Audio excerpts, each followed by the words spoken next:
So, telling us naghatag sa Ginoo ang iyang kinabuhi. And of course, Galigson, God expects from us that we should be giving ours for the service also. And let's be praying, Galigson, for this month, since this is actually our volunteers for this month. So we are expecting, Galigson, that all of us will be willing to serve God since He has given everything for us. And karon ni Galigson, let's go on sa pinaka-importante part of this service, and that is the preaching of God's Word. Kailangan pa, I'd like to request our pastor, Pastor James, to give to us the Word of God. Let us give the Word of God a round of applause, please. Amen. Thank you for that. Maybe some of you followed our page and tried to look for the sermon last Wednesday. But unfortunately, sermon last Wednesday was not uploaded kay nahimo nga way tingog. Wala ang tingog sa sermon last Wednesday because of the suppressor. Kahit lang naguba. And you need to buy another one. So, ikatwa na ito ng suppressor. And bypass preaching sa message, wala na record kay video lang, wala tingog. No? By the way, I would like to remind nga ang atong anniversary is 2 months na, 2 months, and it will be our anniversary. So, ako ang gihangyo ato ang choir to look for a time that you could start na inyong practice, no? Practice na ta as early as we can by the grace of God.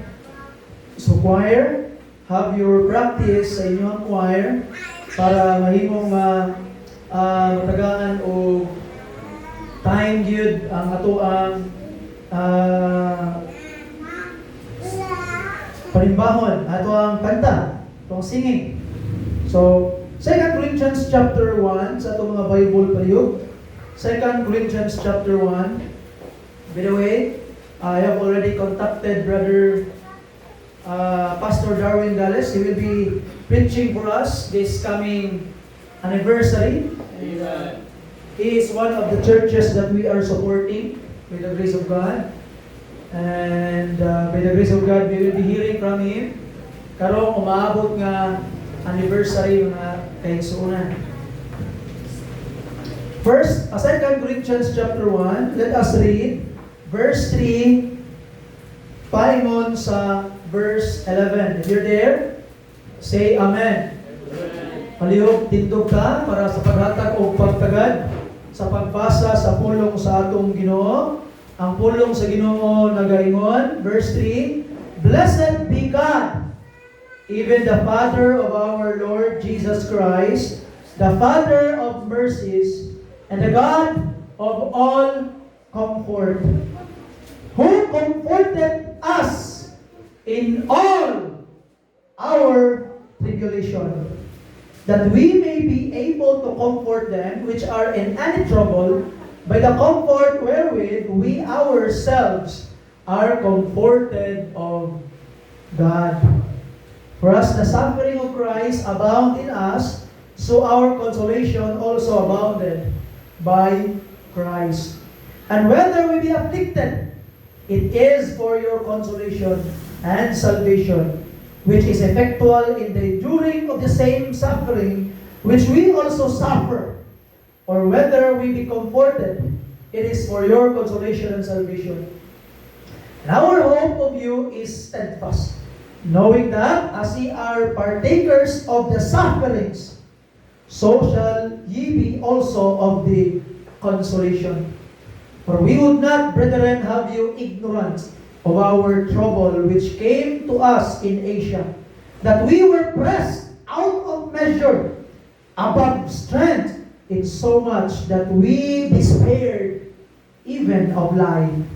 But we had the sentence of death in ourselves, that we should not trust in ourselves, but in God, which raiseth the dead, who delivered us from so great a death, and doth deliver, in whom we trust that He will yet deliver. Wow, I like verse 10. Verse 11, ye also helping together by prayer for us, that for the gift bestowed upon us by the means of many persons, thanks may be given by many on our behalf. Let's pray. Father God, oh, how we need you, Lord. I pray, Ginoong Diyos, that your comfort, as the God of all comfort, will comfort our hearts this morning. I pray na ikaw mag-bless nini nga mga tao, Ginoo, na iyong ligunon sila, abangi sila, that they may be able to understand the things that they need to know. Na I pray, Ginoong Diyos, imuan minimo nga faithful amahan, not only in our Sunday morning service, but I pray that you would make us faithful to you, O God, to our afternoon service, to our Wednesday prayer meeting. I pray, Ginoong Diyos, na ikaw uban sa among mga plans, among mga constructions, mga projects, Ginoo, na imo ning gamiton ang imong mga anak, Ginoong Diyos. Because Lord, I believe that you, the only way to bless them financially, Lord, if they will be willing to be used financially. I pray, Ginoong Diyos, na imong faithful, Ginoong Diyos, not only for the good of our church, but for also for our own goods. Salamat, Ginoo, sa mensahe mong ihatag, ayuha mo mga sakit, in Jesus' name. Amen. Amen.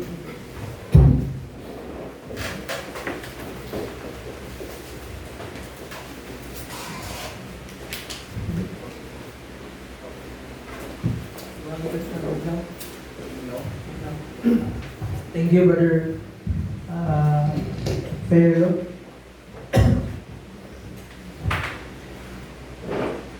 The title of the message na itong pag-isgutan karon is Why? Finding God's Purpose in Our Pain. Why? Finding God's Purpose in Our Pain. Sometimes, no, it is church volunteer workers. And sometimes, pag makita na to itong mga church volunteer, nagkanta, nag-aalagad sa Ginoo, nag-soul winning. Sometimes we will have this false notion of thinking that these people are untouchables. Dili, siguro sila naka-discourage, no? Kay grabe ilang pag-serve sa Ginoo. Ligon siguro kayo sila mga pagtuno. And siguro malipayon sila, hindi sila pinimintino because they were serving the Lord. But mga binangga ng mga kaigsunan, even great men of God faced trials that brought pain sa ilang mga kinabuhi. This message is not only for the volunteer workers, but for all of us. Ngano? Because all of us, we are all facing pain, trials, sa ato ang mga tagsa-tagsa ka mga kinabuhi. Amen. Amen. Naay mga pangutana sa usa ka tawo mga kaigsunan. O naay pangutana nga ingod yung ipangutana o dili man karon sa sunod nga mga panahon. O kini nga pangutana mao ang ngano? Why? Why? Why did God allow this sickness?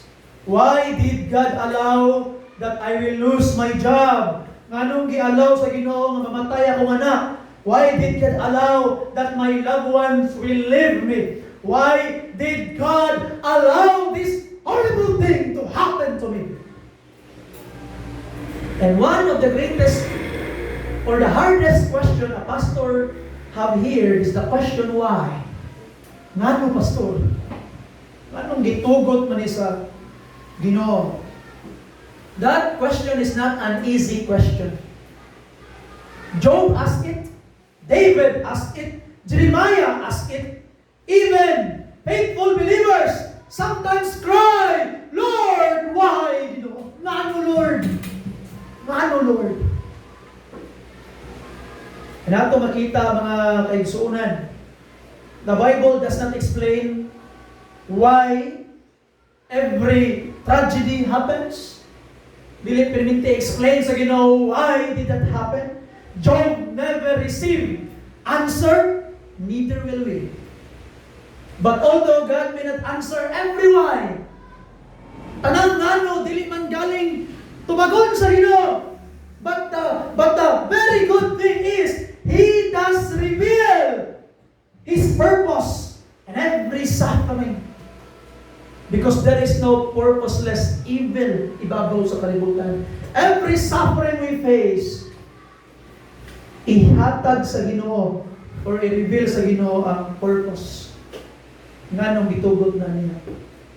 Our passage today is one of the greatest passage in all the Bible concerning suffering. Paul is not writing a theory. Dili ni theory, dili ni pagpangagbas, dili ni tagna, dili ni opinion mga pinangga nga mga kaigsunan. He is writing from experience. Paul was writing from experience. And Paul was writing not only from his own experience, but he is also writing through the guidance and leading of the Holy Spirit. Paul was beaten, imprisoned, rejected, persecuted. There were many near-death situations na naitabo sa kinabuhi ni Peter and ni Paul. Yet, instead of becoming bitter, he became better. He discovered that suffering is not wasted in God's people. God will not allow your suffering to be wasted. Today, we will see 4 purposes God has for trials sa iya para sa iyang mga anak. And si Paul nagtudlo niini nga mga importante kaayo nga mga principles. So it's not merely what happens to us that matters. It is also how we respond. How we respond, it will make the difference. So dili kung unsa ang nahitabo sa imo, kung dili unsa ang imong pag-respond. Now listen carefully mga kaigsunan. Walay dautan na masuko, pero dautan ang maningka. Walay dautan nga ma-discourage. Ma-disappoint ka usahay, it's natural, it will happen. Pero ang dautan kanang mamasol na kasauban. What does it mean? Our emotion is valid. No? Why dautan nga makasuffer kag pain? Pero dautan ang manimalus ka o imo pong ipaanto sa ilaha ang pain. That's the wrong thing. Why dautan nga maluyahan ka? Because you are just a frail, weak human being subject to pain, subject to being tired. Ay tabugin na, it's valid. Pero ang dautan, kung imo nang kusmuran ang imong mga igsuon tungod kay gikapoy ka. Now listen carefully mga pinangga mga igsuonan. Our emotion is valid, but how you respond to it is in your control. You know, there are things you will discover sa diha nga mag-grow kas pagtuon sa pulong sa Ginoo. Sometimes, dili ang imong ginaistorya ang dautan, kung dili ang tuno sa imong pag-istorya. Wa nagpasabot nga nasuko ka na anakay katungod nga ipasaka ang tuno sa imong tingog. Wa nagpasabot nga gikapoy ka na anakay katungod nga ipatakod sa uban ang imong pagkakapoy pinaagi sa pagkusmod sa iban. Higalig songon, you cannot control your emotion, but how you respond to it, you have 100% control. And I hope you can say amen to that. Amen. And I hope with the grace of God, ibutang na sa imo ang gitawag na una.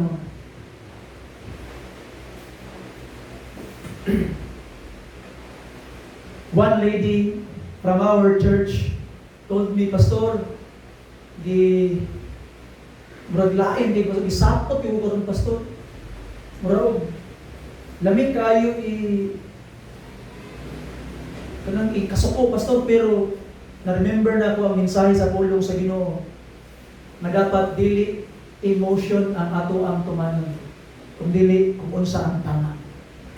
Ni siya, we must not allow emotion to have the control over us. You see? So with the grace of God, ayaw kalimot, kung masuko ka, dili na siya sala. How you respond to it, and that will be seen. I hope you remember that. So again, I would like to say this to you. It's not merely what happened to us that matters. It is how we respond that makes the difference. God never wastes our trials. Every hardship is a classroom. Don't sit in it as a victim. Sit in it as a student, ready to learn what God is teaching, and that is profound. Humusbol mga kaigsunan, ang atong mga pag-antos o pagsulay, mura siyang eskwelahan. Ayaw paglingkod na nga nagpabiktim ka. Kung dili lingkod diha, so sama nga ikaw usa ka magtutuon nga anda mo tuon kung unsa ang itudlo sa Ginoo sa imong kinabuhi, pinaagi sa mga pagsulay nga niabot sa imong kinabuhi. That is a classroom, and that classroom is one of the greatest classroom God created for you to learn. Don't just sit there as a victim. Ayaw pa victim mga kaigsunan, sit there as a student. Learn what God has to say. A victim asks, why did this happen to me? A student will ask, Lord, what are you teaching me? A victim thinks God has abandoned him. A student knows God is still working. A victim grows bitter. A student grows better and wiser. Romans chapter 8 verse 28 says, and we know that all things work together for good to them that love God. Is that not say all things are good? Cancer is not good. Death is not good. Loss is not good. Persecution is not good. But God is so powerful that He can bring good even out of a terrible circumstances. Amen. Right. That is exactly what Paul teaches. I hope nasabtan mo maong punto mga kaigsunan. I hope na may ibalik-balikon, but I need to go on. I need your ears to listen carefully to everything I say. It's not mine. It's sent by the Lord. Para ni sa inyo nga. Una kong gayon yesterday, usahay ganahan kay maminaw sa preachers na sa YouTube, preachers sa bisag asa, okay kay na siya. You can learn. Pero ang mensahe nga para sa imo gihatag sa Ginoo sa imong pastor. Ang mensahe nga makatabang sa imo nga fit para sa imo gihatag sa Ginoo para sa imong pastor. If you want to learn theology, you can listen to preachers, you can listen to theologian. But if you want to grow and to make your spiritual life strong, you listen to your pastor. Kaya nakadesign ang mensahe sa pastor gihatag sa Ginoo para ma-strengthen ang iyang mga katawan. So muna mga pinangga, ugin mo kasimba, ayaw kong ingon nga, mag-live lang mo pastor from other church. Akong gituyo nga watay live nga naman, kay para di mo moingon nga di ko magsimba at simbahan kay na may live. And don't you ever watch worship live sa lahing ng mga simbahan because those messages are not for you. It's for their church. If you want a message fit for you nga para sa imo gikan sa Ginoo, listen to your church. That's the principle mga pinangga. Munang localize atong simbahan. Dili ta pareha sa Roman Catholic nga tibuok kalibutan tanang simbahan pareha ra mensahe. But church, in our church is there is diversity. God wants to build up His people according to their need in their locality. I hope you understand that. So ito na mga pinangga ang upat ka butang na purpose na ipakita sa pulong sa Ginoo in our text ngano nga naay mga suffering, naay mga pag-antos sa ato mga kinabuhi. Number one, God uses pain to draw us into a deeper relationship with Him. God uses pain to draw us into a deeper relationship with Him. The Bible says in our text, "Blessed be God, the Father of mercies, and the God of all comfort." Notice how Paul describes God. Not merely the God of power, not merely the God of judgment. He's the Father of mercies, the God of all comfort. Every comfort originates with Him. He's the Father of all comfort. If there is any comfort you experience from anybody else, that is from the Lord. Why? He's the Father, the originator, the source of all comfort. Amen. That's God. And if you wanted to be comforted, go to the source. Amen. Kayo sa ay kanisa pa, bitaw. Sa una, mga bata pa mi, magsag-og mi, musakap bis tunga-tunga sa bukid. Kay narito ang source. Katunga creek, narito ang source. Kunya ang gitawag ng creek paingon sa ubos, hangtod sa dapit sa dalanan, ubig dito. Pero dili ni mo kalos dito sa ubos. Kay niagi na dito, basig na lang, impurity na yang lagian. Kung gusto mig mainom na tubig, muantos gid mo sakap is tunga-tunga sa bungtod. Kay muadto gid sa tubod, dito mi kuha tubig nga mainom balag sa ubos para ligo. Pero ang papi ng gusto ko noon. Kaya namin kabulong nga pure, kabulong nga di ni madaon. And if you wanted to really experience the pure comfort of God, then go directly to the source. Amen. It's God. Amen. He is the God of all comfort, the originator of all comfort. The word comfort appears repeatedly in our passage this morning. God is not a distant God, He is a near God. Ang paniyak, who comforted us, and there's no light, who comforted us in all our tribulation. Not some, but all our tribulation. Amen. When sickness comes, God is there. When finances disappear, God is there. When your heart is broken, God is there. When your family disappoints you, God is there. When you stand beside the grave, God is there. Amen. This text illustrates beautifully the Father's love. I remember the times, mga kaigsuunan, nga I need to comfort ang akong mga anak because they have some problems. They have some pain, pangkalinturahon sila, magsakit sila, naslay problema sa school. I was there and trying to comfort them. And una-una pag-ayo mga kaigsunan, if I am willing to do it for my daughter, if I am willing to do it for my son, would God do less for His children? Absolutely not. Amen. They should. In fact, God does infinitely more. Amen. He's the Father of mercies. And we discover God's compassion in our needs. Sa panahon bitaw nga naatay grabe nga panginahanglan nun. And atong ma-experience ang grace sa Ginoo. Most people learn about God's power from sermons. But we can learn God's compassion through suffering. You never truly appreciate God's mercy until you desperately need mercy. My mother was diagnosed with cancer. Humanly speaking, everything changed. After all the circumstances, the things that once bothered us no longer mattered. Cancer clarified our priorities. Sa una mga kaigsunan, dagan ka og mga ginahuna-una ba unsay mga importante, unsay mga dapat buhaton, no? But we have discovered that there is something more important than those things that we are pursuing. Sa diha nga you are already in the life and death situation. Nakita ni mga importante. Kung sa unahon to nimong mga laag, you would choose to stay beside your family member nga nagantos. Kung sa unahon nimo ang gitawag mag-study.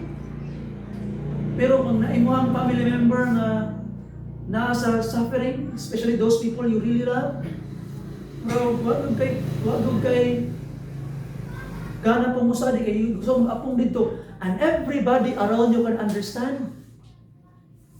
Kung naa kay family member nga nagsakit or namatay, ang imong mga kauban, unsa man mo absent sa ka, unsa man di sa ka mo trabaho, unsa man mag-leave sa ka, because they also know that there is things more important than the things na atong pinaproso sa kalibutan when we are in the near-death situations.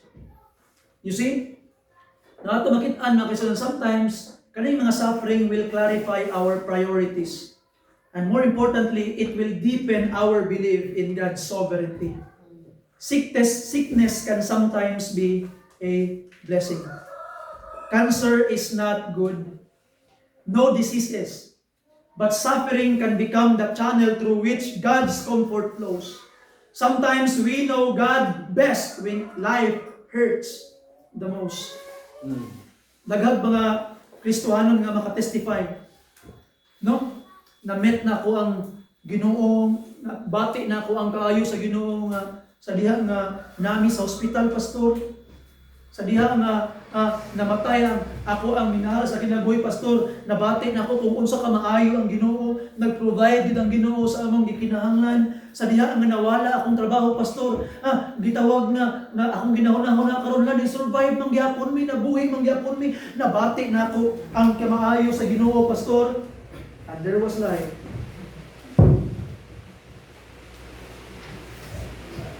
I met God during my darkest nights. Many of us could say that. It is often in the valley that we learn what we will never learn in the mountaintops. Kung saan kaingon ni David, yet though I walk through the valley of the shadow of death, I will fear no evil, for thou art with me.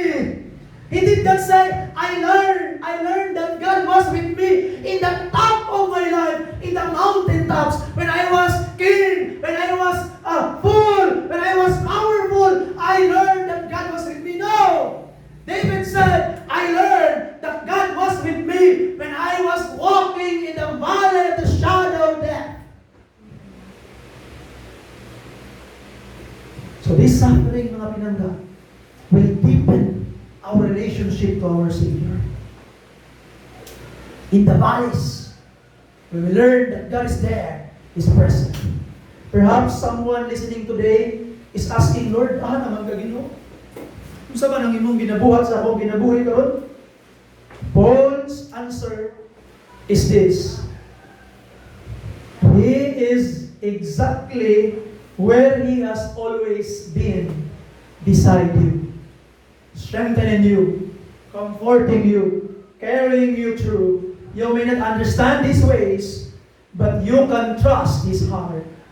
God does not comfort us merely so that we can enjoy His comfort. He comforts us so that we become channels of His comfort. Now, number 2, mga pinanggang ng mga kaigsunan, I will bring you to the point number 2. Di lang kay i-deepen sa mga suffering, sa mga pain, ang ito ang relationship with God. But number 2, mga kaigsunan, God uses our pain to make us comfort to others. Amen. God uses our pain to make us comfort to others. Verse 6 and verse 7, the Bible says, and whether we be afflicted, it is for our consolation and salvation, which is effectual in the enduring of the same suffering which we also suffer. For whether we be comforted, it is for your salvation and for your consolation and salvation.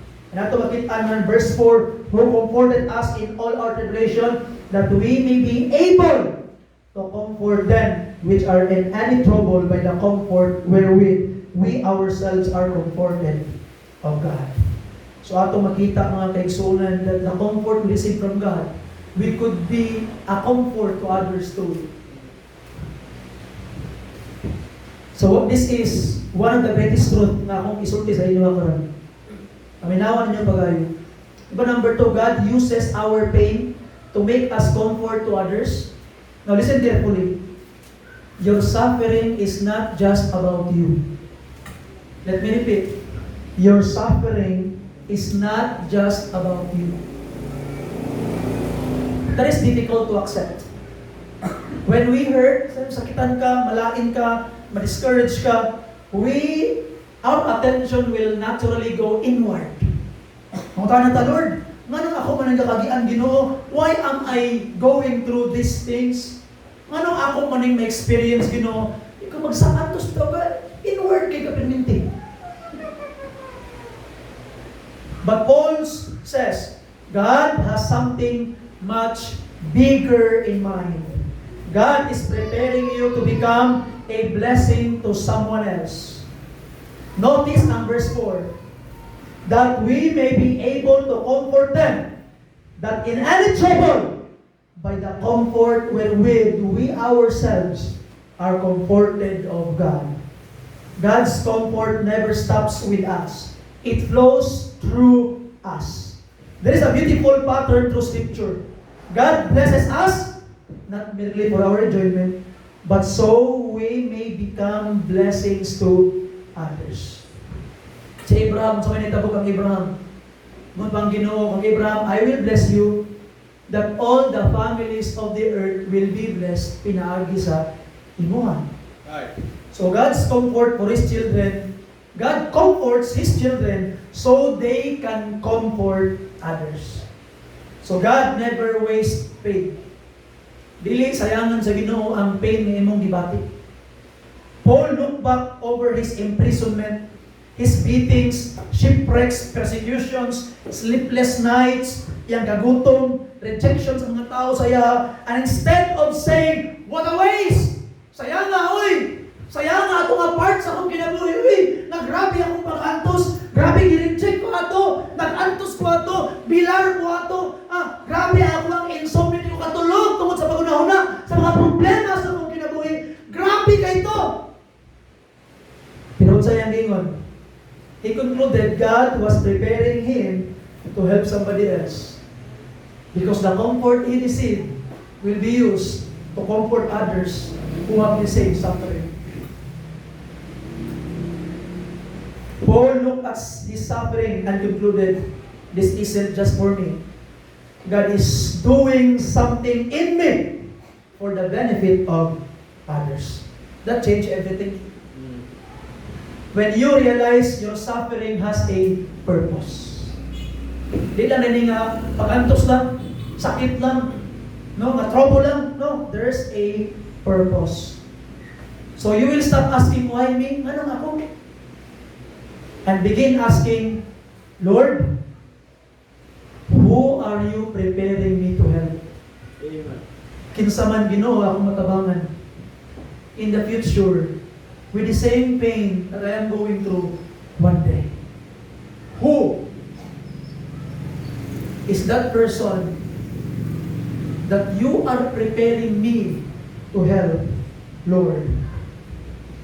And we never suffer alone. Sometimes we think no one notices, but people are watching. Your family is watching. Your children is watching. Your church is watching. Your co-workers is watching. Even unbelievers are watching. They want to know. Paminaw mo pag-ayo. Very important. Ang mga unbelievers, naglantaw po sa imong kinabuhi. They want to know, does Christianity really work?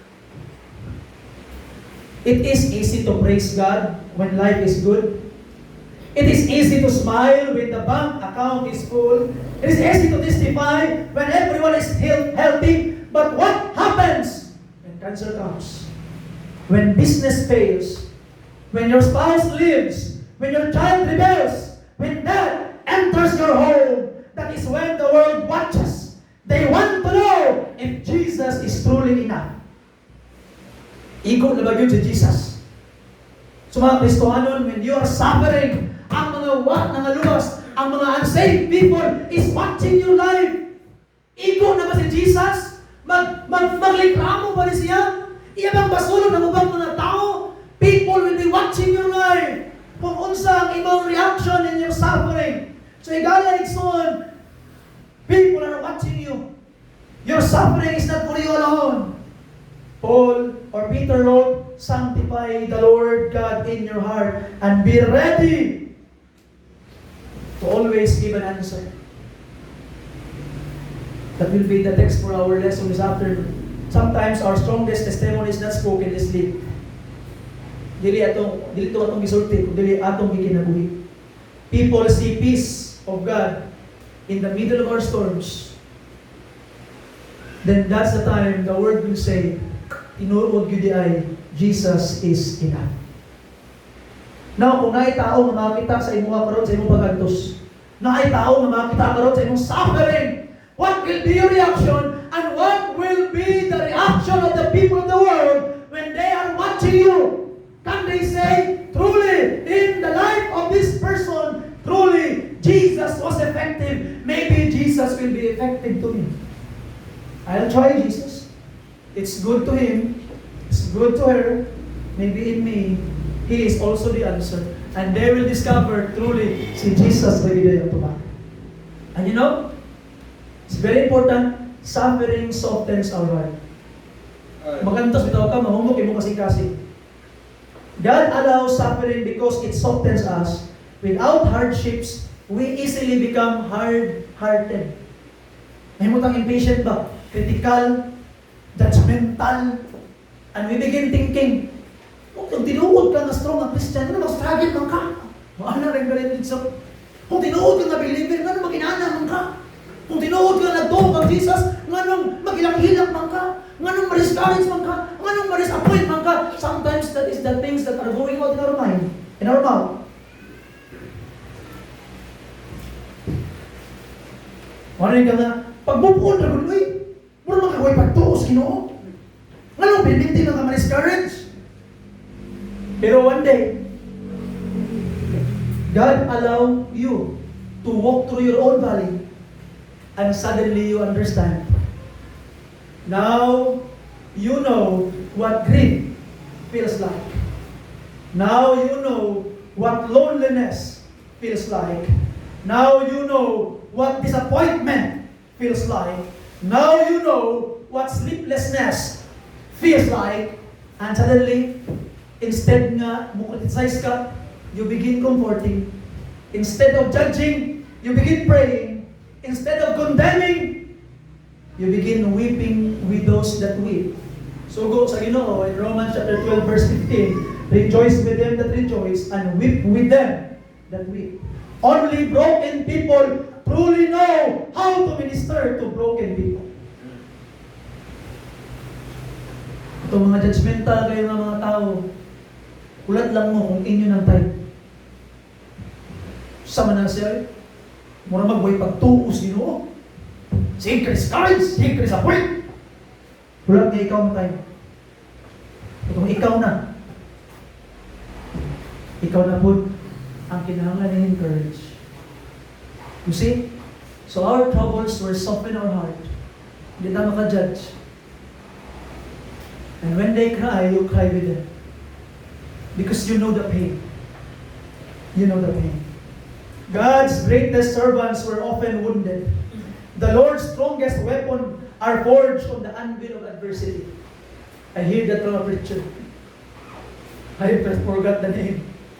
The Lord's strongest weapon are forged on the anvil of adversity. Think about it. A sword becomes strong only after intense heat. Gold is purified by fire. Steel is strengthened through pressure. Likewise, God often prepares His servant through sufferings. Si Joseph, sa igual, endured slavery. Gibaligya sa mga igsoon. Moses spent 40 years in the wilderness. David flee from Saul. Paul suffered greatly after becoming an apostle of the Gentiles. Even our Lord Jesus Christ was called a man of sorrow and acquainted with grief in the book of Isaiah chapter 53. The ministry, there are a lot of ministry that are born in pain or from pain. Many of the greatest ministries in history is out of suffering. Mga hospital, orphanage, mission organization, prison ministry, recovery ministry, widow ministry, grief ministry. Many began because one believer experienced pain and refused to waste it. Instead of asking why me, they asked, Lord, how can I help? And who can I help? Sometimes, ito bitaw mga naay mga orphanage, katutong mga tao nga walay mga ginikanan. Kaya di sila gusto nga naay mga bata nga makaaging nga pareha sa ila nga walay katiman. Kato bitaw mga widow ministry, katutong mga nangabalo nga nakaagis na sa pain of when your husband will go. Kato bitaw mga tao nga naay ministry, feeding ministry, kato mga tao nga naka-experience o kagutom nga dili nila gusto mapatay sa uban nga way makaon ng mga tao, and they just started feeding ministry. So many ministry are born because of pain. Ato makita mga kaigsunan. Ask, Lord, how can I help or who can I help? That is exactly what Paul is teaching. God comforts us. Imagine someone who has never experienced financial hardship. He may sympathize with a struggling family, but someone who has lost everything, someone who has prayed for food, someone who has trusted God for daily needs, can speak with compassion that cannot be learned from books. Right. Likewise, ang usa ka mama nga namatay ang iyang anak, na siya mismo ang naglubong, makatambag sa usa ka mama nga namatyan, na dili mahatag sa tao nga nag-graduate of theology. Right. Only that mother can give it. Only a man who is delivered from addiction can reach addicts with unusual credibility. The believer who survived depression and encourage another who feels hopeless. Why? Because they have experienced the comfort of God firsthand. Ask yourself today, kung sa man yung mga pagsulay ang imong nagian na nakalahutay ka, sakit ba na? Financial loss ba na? Loneliness ba na? Failure ba na? Persecution ba na? Disappointment ba na? Problem with family sa imong anak? Death of a loved one? Could it be that God intends to use that very experience to encourage someone else? The greatest comforters are not those who have read the most books. They are those who have walked in the deepest valleys and found God is faithful. Amen. So a challenge for us, church, we should never waste opportunities to comfort hurting people. Learn to visit, pray with the grieving, call the discouraged, encourage the struggling, bear one another's burden, as so Paul said in Galatians chapter 6 verse 2. Sometimes your greatest ministry will not be a sermon. It will be your presence. Sometimes people do not need answers. They simply need someone to sit beside them and remind them that God has not forgotten them. Amen. So ato makita mga pinangga ng isunan. I hope with the grace of God, ika-flow nimo ang comfort nimo na dawat sa Ginoo. Number 3 mga pinangga, God uses affliction to teach us complete dependence on Him. Amen. Right. Hindi na kasayabag, Lord, wala ko'y mahimo, ikaw lang yung Ginoo. Amen. Verse 8 verse 10, itong text, for we would not, brethren, have you ignorant of our trouble which came to us in Asia, that we were pressed out of measure of strength, in so much that we despaired in life.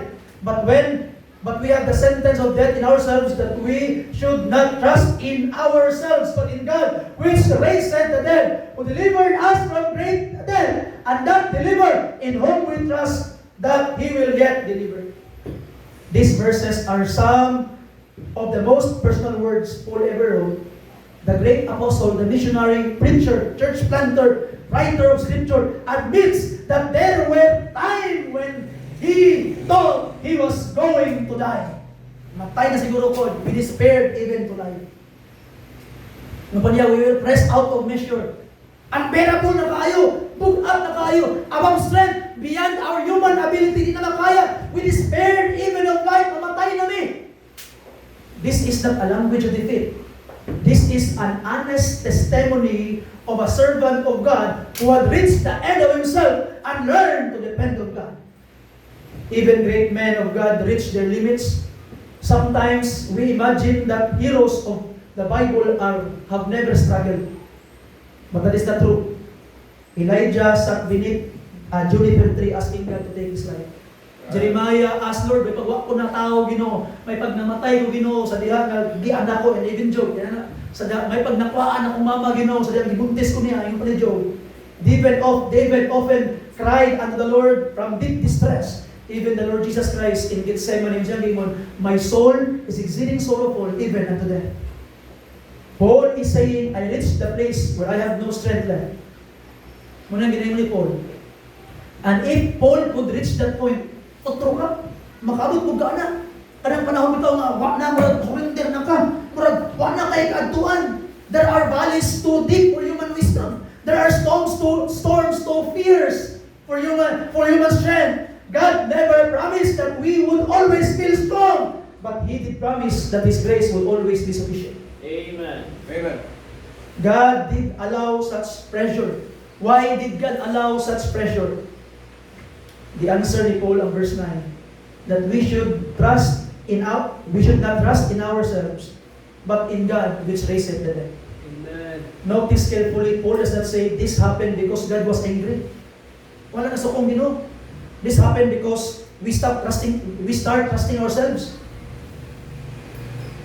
It happens, you know why? Because God wants you to learn to completely trust in Him. Hard times come to teach us not to trust in ourselves, but only in the Lord who raised the dead. Self-reliance is one of our greatest enemies. We often admire self-confidence. The world tells us, believe in yourself. Tuhin mong gagalingon sa alis mo, trust yourself. You can do anything. Basta musalig lang ka, kasi mong gagalingon, kaya ligin mo na. The Christian life is not about confidence in ourselves. It's about confidence in God. Trust in the Lord with all your heart and lean not on your own understanding. Amen. Blessed is the man that trusted in the Lord and whose hope the Lord is. Jeremiah 17:7. Paul learned that lessons through suffering. God stripped away every source of confidence until Paul discovered that Christ alone was enough. Amen. God allows problem bigger than us. May mga problema nga mas dako pa sa imo. Most of us can handle the ordinary problems of life.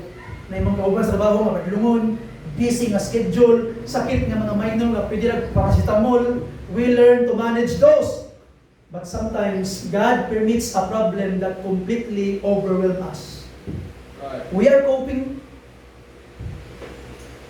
But suddenly, nothing works. Our plans fall. Our wisdom fail. Our strength fails. Resources rot. Friends cannot fix it. Doctors cannot guarantee healing. Money cannot solve it. And at that moment, God teaches our greatest lesson. When every human option is exhausted, our only hope is the Lord. Amen. Si Abraham, na-learn na niya ng lesson. Ngay siya kanak. Pila na iyang edad, pagyapon after 25 years. Ana rin sa Romans chapter 4, nakaanak si Abraham, why he believed that God can do miracles even with dead bodies. You see? Gideon learned this lesson, 300. Kabalo ka, 32,000 yung dala. Pero ang 32,000, 300 ra. Ang ano man, pwede siya magsalig sa daghan, magsalig siya sa Ginoo. And our greatest weakness can become our greatest strength. How?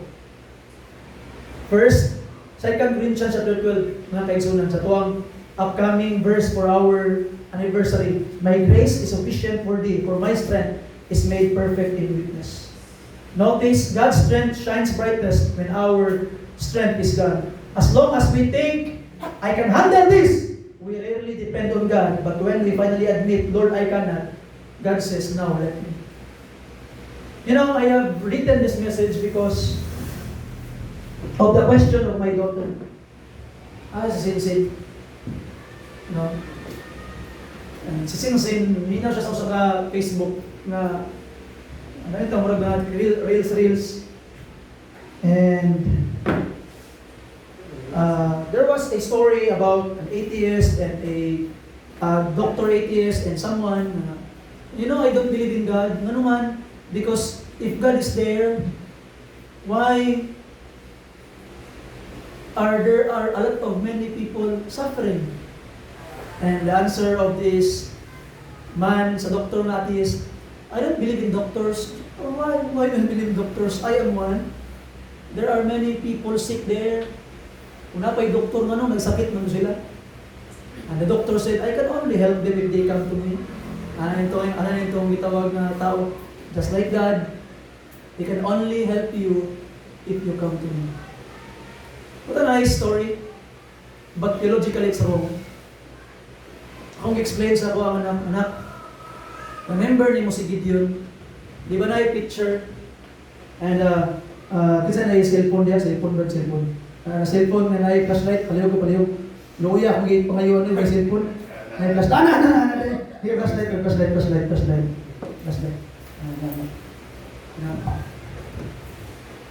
So, yan eh. Sometimes, imagine, nga mo ni, ikaw ni, na imong life, di makita. Imagine this is a picture, itong ang Gideon. So, yung sa Ginoo, book ang picture! Pagkabuak, what will happen? The light will manifest. You see, ako ang ginanako anak, thank you, Brad. Pero taman, buura. Okay? So, I told my daughter, anak, I cannot say that what you have said is right. Kay, when you read the Bible, many of the most faithful saints, they are very near to God, but they have sufferings. Why is that? Kaya ano, sama itong picture.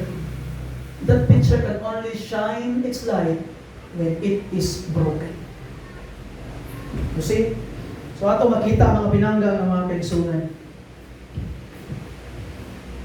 When you are broken, you cannot depend on yourself. Anak ng Lord, ikaw ni Bala. God's deliverance has 3 tenses. Nindot kayo yun sa verse 10. Kompleto ang deliverance. Who delivered us from so great a death? Past tense. So in the past, God helped. And that delivered, even today, He is still delivering. Nakatapos na today. In whom we trust that He will yet deliver. Even in the future, you can trust that He will still deliver. Amen. To the faithful God. Amen? Amen. Faithful kaya ang Ginoo mga kaigsunan. I hope with the grace of God, you learn that. Di nakamutas sa imong pagkalimang. Number 4 and number last. God uses pain to reveal the power of prayer. I like verse 11. Ano ang verse 11? Ye also helping together by prayer for us, that for the gift bestowed upon us by the means of many persons, thanks may be given by many on our behalf. So ye are helping together by prayer for us. Yung ba niya? Nagatabang mo sa mga while we are suffering, you are helping, actively helping by your prayer. Si pasabot anak, Paul comes to the final lesson. After speaking about God's comfort, after speaking about suffering, after speaking about trusting God, he ends speaking about prayer. Ye also helping together by prayer for us. Think about that. Paul says that those believers who were praying were actually helping him. Not someday, not symbolically, not emotionally, they were actively participating in God's work through prayer. Now remember this, prayer is a real work. Usahay atong ginagamit ang prayer, nakawala tayo laing pamaagi, mag-ampot na lang ta. Kung di na ito makaya, mag-ampot na lang ta. But Paul is teaching the opposite. Prayer is not the last resort. Prayer is one of the greatest work we can do. Right. Kaya bitaw ang kaingon ni Paul din mga kaigsunan, akong research kanina. Kaya helping together, ang iyang Greek word is sonoporgeo. I don't know how to pronounce. Di-butcher na ko ang Greek. Sonoporgeo. Ang meaning niya is working together under a heavy load. So your prayer is just like working together under a heavy load. Kita mo bayanihan? Nagpasaan o balay? Nagbayanihan. Sa ato pa mga pinangga, pwede ni mo tabangan o pasaan actively. Karon na nagaantos ang imong isig kaingon, isig katao, imong brother, through prayer. It's not a last resort. It is a work on at the moment. Amen. See? Mo na ang prayer. Ayaw king na nga, sige. Mag-ampo murag last na, I am praying, I'm still, the trial is here, still here, I pray for them, no? Ikaw na ako makita, na you are still actively working, kung imong ginadayungan sila. So do not undervalue prayer, mga kaigsunan. You see? Don't undervalue prayer. We unleash the power of heaven for the problems we face on earth through prayer. And knowing others are praying, give us strength. Kay, kung may gaampo para sa imo ha, ma-realize ni mo nga you are not alone. Amen. And our prayer matters. Dili ni ritual, dili ni para comforting words lang. God ordained prayer to accomplish His will. You see? Panya, when I delivered, your prayers were part of what God used in manipul. Your prayers, panya, were working para sa mga when we are on the trial. Maybe you cannot preach, you cannot teach, you cannot sing, but you can pray. You pray mga kaigsoon. Ang kabalo ka, waka kabalo kung kinsa yung natabangan pinagis pagampo. Kaya nyo makita karon, but one day sa langit, mabawaan mo, nakatuday siya, nakasurvive di ay because you prayed for that someone. And maybe nakasurvive ka because someone prayed for you. And prayer pushes the darkness. Naman pa nila, the devil trembles when he sees the weakest saints upon his knees. Dili mahadlok ang yawa sa imong talent. Dili mahadlok ang yawa sa imong personality.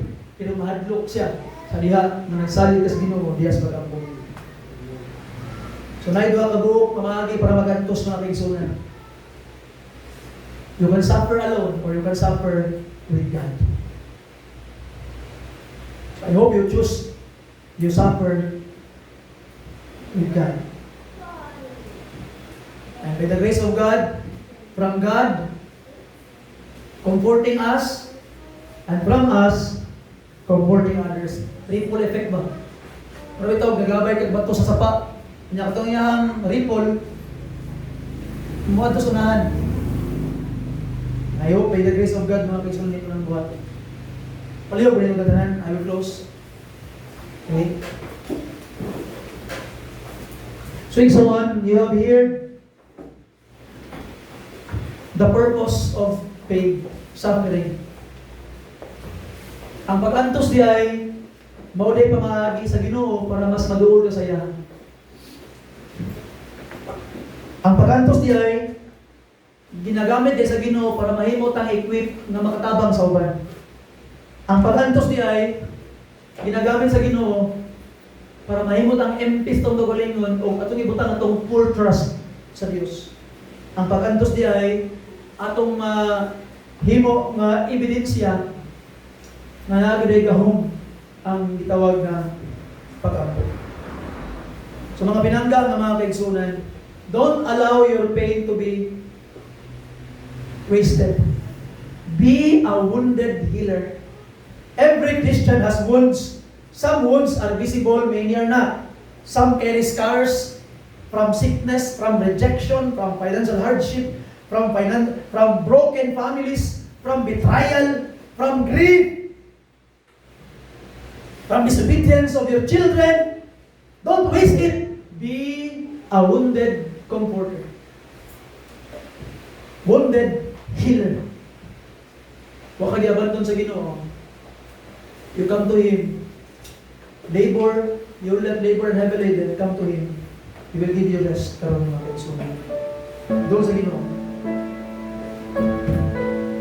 Now, maybe this is the time that you will humble yourself. Para ni sa imo ay igsoon. Kumusta man? Masay discouraged ba? Pero doon sa Ginoo, abangan ka niya. I hope na nakita niyo ang reason nga din na pain, na suffering. I hope may mo nang ma-realize nga hindi na nila para sa kuha. I am being prepared by God to do some great work.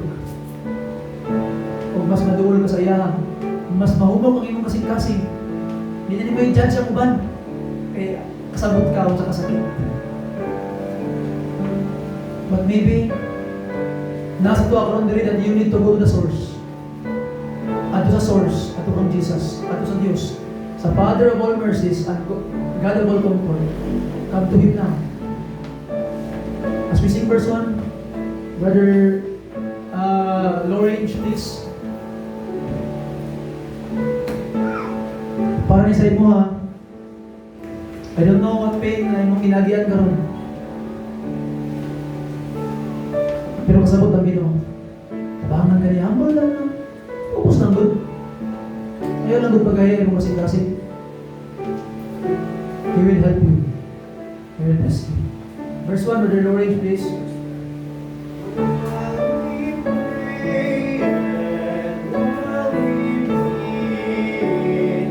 Will you come? Abri ang altar para sa iyong mga igsoon. Will you come?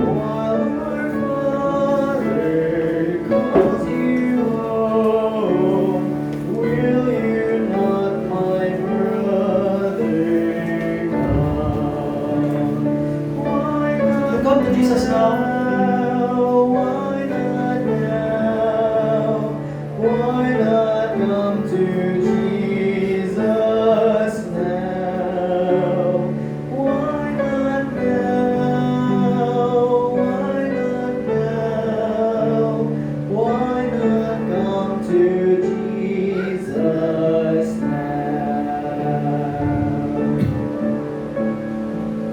So, maybe ang imo ginahan doon is surrender. Stop holding on to something else. Muna nga pit-pit pa ka sa Ginoo sa pinakatupyan pa gito, pinakaubos, nakangit-ngit sa bali until you would say, hindi kita na ako kaya Ginoo, I'll trust you. You know, the moment you put all your trust sa Ginoo, karon mabati nimo ang kagaan sa kasing-kasing. Ingna ang Ginoo, Lord, tanan nga kabugaton, ako nang isurrender. Mabati nimo. Mabugaan. Ay, salamat, Lord. Hindi na dahil ako, ikaw na. You're my God, the God of all comfort. Verse 2, brother.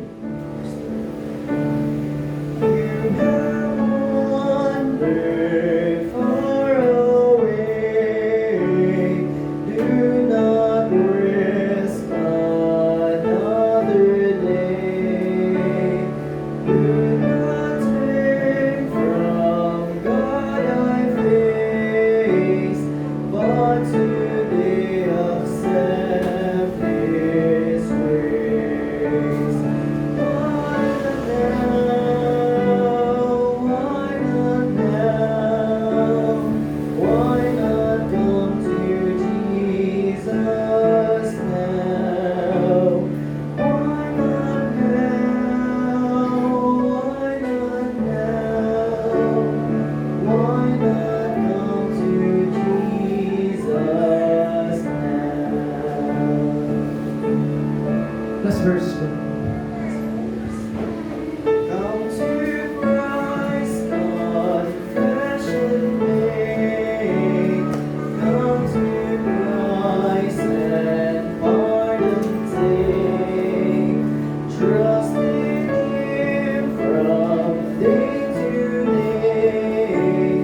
He will give you all the way. Why not now? Why not now? Why not come to Jesus now? Why not now? Why not now? Why not come to Jesus now?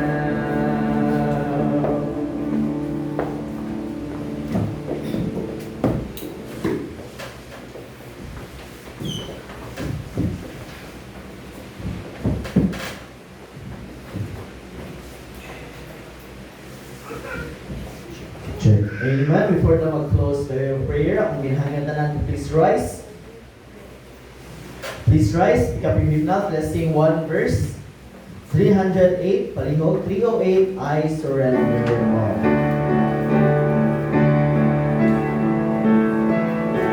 We'll sing the last verse, verse 4. If you're there, say Amen. Amen. Amen. Okay, let's sing verse 4 all together. Sing. All to Jesus I surrender. Lord, I give myself to Thee. Fill me with Thy love and power. Let Thy blessing fall on me. I surrender all. I surrender all to Thee, my blessed Savior. I surrender all. Amen. Remain standing. Let us pray. Father in heaven, Lord, we greatly thank you, Lord God, sa pulong ng mga dunggan life of your Apostle Paul, teaching us, Lord God, that even the great ones, those who are considered revered as men of faith, who suffered suffering. It tells us, Lord God, sa mga kinabuhi, we too will follow you, can also experience suffering. No matter what, or no matter who we are, mga sinabi yun niyo mga kausalay sa mga kinabuhi. We understand, Lord God, that there are no purposeless evil. Everything happens for a reason. Lord, help us, Lord God, to use these trials, these afflictions, this pain that we have, to be used more for your glory. Help us, Lord God, to comfort those who undergo the same trials na nasa mga. Help us, Lord God, to pray for those who are also suffering. We pray for the sick. We pray for the anxious. We pray for the troubled. We pray for everyone who is suffering. We pray, Lord God, that we would be a channel of blessing, a channel of comfort, and not be a channel of persecution, of judgment, but a channel of love and warmth towards each other. We pray, Lord God, that ikaw bless ka na mo. Throughout all of our lives, Lord God, you have made us understand that ang mga pagsulay sa mga kinabuhi na mo kaya na kami lang. Help us to be more dependent upon you, Lord God. In every step of the way, help us to be anchored and to rely upon you always. Yung Diyos, thank you so much for your word. We pray for our safety, Lord God, for the safety of your people sa pag-uli. Bring us back here this afternoon for another time for us to learn more about your word and to bring glory and praises in your name. In Jesus' name we pray. Amen. Amen.